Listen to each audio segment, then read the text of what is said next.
I'm Dream. And I'm Taurus. And we are America's favorite ratchets.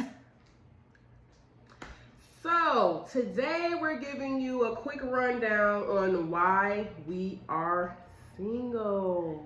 Not that it's a surprise. People, it is a surprise. People can't believe we single. They be like, y'all so cool.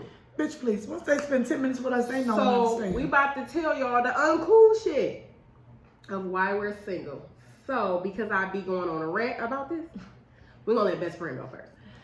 I'll tell y'all, my first thing is that I don't know how to not give somebody 100% of me. No, so when somebody meet me, they get the same loyalty, respect, honor, all that good shit that they would have got if we had some time in. Which I know a lot of people's like, well, that don't equate to you being single, but it does. Because what it does is it makes people comfortable with me, that they feel like they have to tell me lies and string me along and things like that because they don't want to lose what I've already provided for them. And that's not their fault. It's mine. But it's also a double-edged sword because that's not something I'm not willing to part from. It's who I am. It's what I am. And even though I finally learned that a couple of years ago, I'm still doing it. Mind y'all, I've been telling her that for years. And this is why I don't like that she do it. Because if you give somebody everything on day one, they devalue it. And I don't like to see somebody devalue her. Because they feel like it's normal. And they're treating people better who's giving them 50% of what she's giving them. And I don't like that. I'm ready to cut a bitch and a nigga. So I just want to throw that out there. Stop devaluing my best friend. I'll just put that as number one. My love and loyalty and support is always at 100%. It never goes below. That's true. But it's also your gift, so. Okay, so I'm going to do mine from the least worst to the worst. So I'm going to start with my standards. My bar is set very, very high.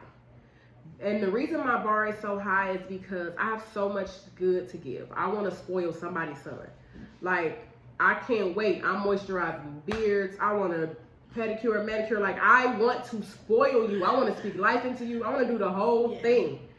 And I can't do that for a half-stepping ass nigga. I agree. I refuse to do that for you. If I got all of this stuff that I just want to pour and pour and pour into your cup, but your cup is not big enough to receive it, why am I pouring into you? But especially if you're not even going to use what I'm giving you for good, then I'm wasting it on you. Like, you can't come over my house and chill with me if you've never taken me out of my house to chill with me. I maintain these bills up in here. No. And the person I am at home is totally different than the person I am outside when we're amongst company. Supposed to be. You're supposed to be your most comfortable, relaxed self at home. How dare you ask me to show you that on day one? And don't think that you can talk to me about sex immediately. Yes, sex is an important part of a relationship, but we got to 70%. We got to get there. Don't come at me with that whack day. Side note, sorry y'all. Best friend easily distracted. Sorry. I brought that up to say, if that's all you got to talk about in our very first conversation, after it's over, you're getting deleted and blocked. And don't send me no DPs off top, because that's what we get you deleted and blocked. If that's all you got to offer me, no thank you, because I am 34 years old. I've never met a nigga who didn't have a dick. Now, I never met one. Some big, some small, some wide, some skinny. You don't know. Everybody got one. So if that's all you got to offer me, keep it. I'll find another. So that's my number one. My standards is really, really high because I want somebody whose standards is as high as mine, if not higher. I want to reach you. I want you to push me to reach you. I want to push you to reach me. So that's my number one. So what's your next one? I'll tell you, my next one is that I'm too independent. I'm one of those women who don't know how to let a man be a man. And I'll break that down before a lot of y'all women jump up on here and you better unpack what I'm saying. You better unpack it, best friend. Let me explain something to you. I pay all my bills. Now, some of them, not majority of them, I pay my bills. I go to work every day. It's no excuses, hangover, not hangover, whatever the case may be. If I have a problem, I solve it. You understand what I'm saying? I don't know how to ask a man for help, and I don't know how to just let a man be a man. And I learned this from a very good friend of mine who I was dating for a really long time, he just wrote up on me. He said, you just don't know how to let a man be a man. You don't let me plan on dates. You always call me, tell me what you want to do this and you want to do that. Because in my mind, if I don't tell you what I want and what I need, how are you going to know that? I don't want to leave it up to you to decide. And furthermore, if you was not my man, if we were not dating, how would I contribute and run my life without you? Now, don't get me wrong. I am learning a few things. I'm adjusting on a few things. But the basics is for me. If I actually do something, you don't do it, guess what? I'm going to get it done. And to add to that, I will say, I'm also very independent, but for a different set of reasons. Really just two. Number one, I don't trust anybody not to drop my black ass. So if I'm carrying myself and I'm taking care of me, if I drop me, I got nobody to blame me and I'm going to pick myself up. And that's number one. Number two, I personally want a nigga he's here because he wants me, not because he needs me. If you're here because I need you to do something for me, is it genuine? Do I really want you, or am I sticking it out with you because you provide a need, you fulfill a need? I want a nigga to need me. I mean, I said that backwards. I don't want a nigga to need me. I want a nigga to want me. I want to want my nigga. I don't want you here because I need you. I want you here. I want you. What you got to offer that's intangible. I want you. And again, like, don't get me wrong. I'm not out here trying to marry myself or be the man in a relationship, because that's not me. I respect if my niggas say, hey, I don't want us to do this, but I want us to do this. But I also need him to know and understand that I am a woman. I'm also a grown-ass woman, and I'm an independent woman. So I need you to respect and support me when I'm thinking of how to construct me. But you can also feel free to, I won't say reprimand because that sounds crazy, but you can also feel free to correct me when I don't recognize that I have you behind me. So let's be clear. If you love somebody, you will correct them. It's in the word. Okay, so my next one. My mouth. Your mouth is right? There one. And not in the sexy, nasty, double hand guac way. Not the good way. No. My motherfucking mouth is vicious on purpose. But then there are times when I'm like really just chilling and being funny, and the motherfucker will turn around and be like, damn, you mean as fuck. I'll be like, really? I was just playing. Like, I need me a super, super tough nigga, like a level I haven't seen yet, because even when I'm not being rude and mean, I'm perceived as being rude and mean. Now, yes, when you piss me off, I'm like that meme, like, bitch, that's why your grandmama's still smoking cracks, hoe. My mouth is rude. That's why you got an IEP, you can't read good, bitch. Hand me the motherfucking bill so I can do the math. Like, don't make me mad. But in that same breath, this same mouth will speak so much life into you. After I talk about you having that IEP, I really am going to do the math. Get hooked on family so she can teach you. I'm going to read all the jokes on Instagram to you, babe, because I love you. But no, for real, my mouth is fucked up. All the bullshit aside, I would never talk about your grandma who's smoking crack. I hope she gets off. Thank you, y'all. That's the main reason. No, thank you. My last and final reason is. I hope she gets better.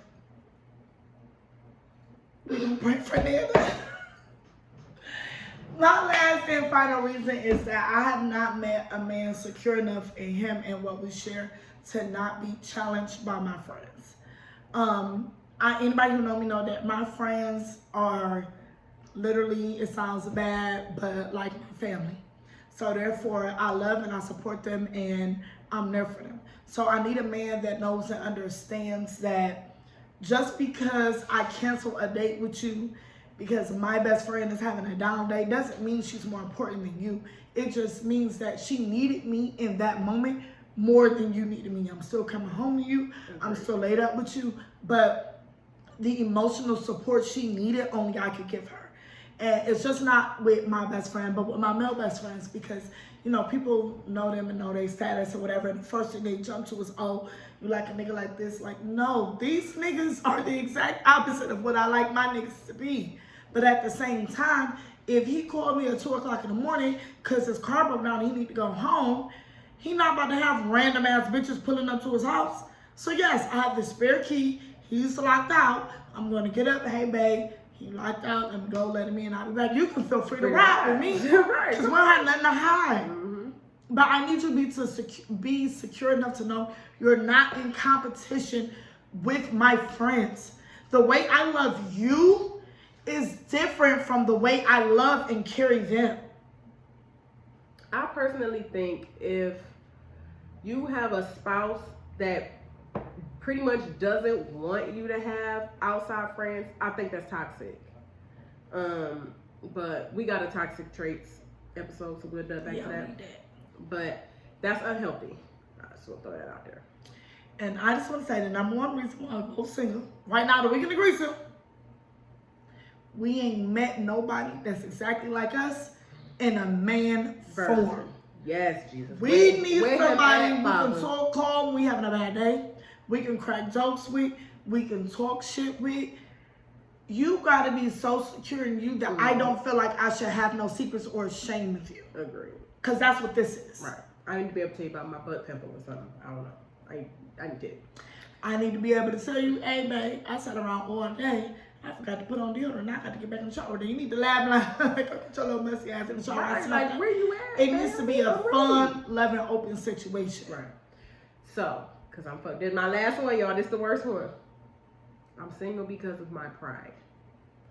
And I didn't realize how bad it was until my daughter said some shit to me that I had said to her. She almost ain't got a best friend because of her pride, so let's be clear on that. My daughter looked me in the face and said, I had to tell this little boy, I will lose you before I lose this argument. And that's me. And it has been for the past 30 years. Don't make me choose between you and my pride, because I'm going to choose my pride every time. If you love me, you wouldn't even make me do it. If you know that that's my flaw that I cannot remove, don't ask me not to be me. I cannot lay my pride down. And let me give you examples of lay my pride down mean. If you know that I've done something to you and I've already had to humble myself and apologize, don't drag that shit out. I'm not going to beg you. I'll lose you before I beg you. I'll lose you before I beg you. And I mean that shit. If we go somewhere and say I don't have no money, I might go on a trip with you out of town, but I don't get paid till the day after we leave. You got to make me ask you for something more than once, I swear to God I starve, and I will starve from that day. Even if my check never hit, I'll go home first. Like, don't make me have to set my pride aside for your ego. I shouldn't have to call you and tell you that I need you. Like, if you hear me on the phone and I'm sad and you ain't doing shit but sitting up in the house playing the game, don't make me ask you to come see me. If I have to beg you for anything, ask you more than once, that's me laying my pride down. If I double texted you, then don't be like, well, I ain't hear from you all day. And two that, bitch, I'm waiting on you to respond. From 2 That's fucking my messages pride. ago. You not finna look on your thing and it's gonna be 8 blue messages and no greens. No grays, bitch. You gonna respond to me or you ain't gonna get no message. That's me laying my pride aside. If you know that I'm a prideful woman, don't ask me to put it down, because I don't never ask nobody. I don't ever ask nobody, man, woman, friend, family, to lay their pride down for me, because I don't lay mine down for nobody. And let's be clear, everybody got reasons why they not single. The reason for this episode is literally just a show that we acknowledge ours. We live in ours. We're working on it. Mm-hmm. Whether it's something we choose we're not going to fix, or whether it's something that we're actively fixing. But everything can't be about everybody else. It got to be about you. So feel free to leave y'all comments, some of y'all reasons why y'all single, why y'all not single, where we post them, where we comment on them. We'll go back and forth about them, and we appreciate it. And just remember, being ratchet, it's a lifestyle. And it's the life that we choose to live.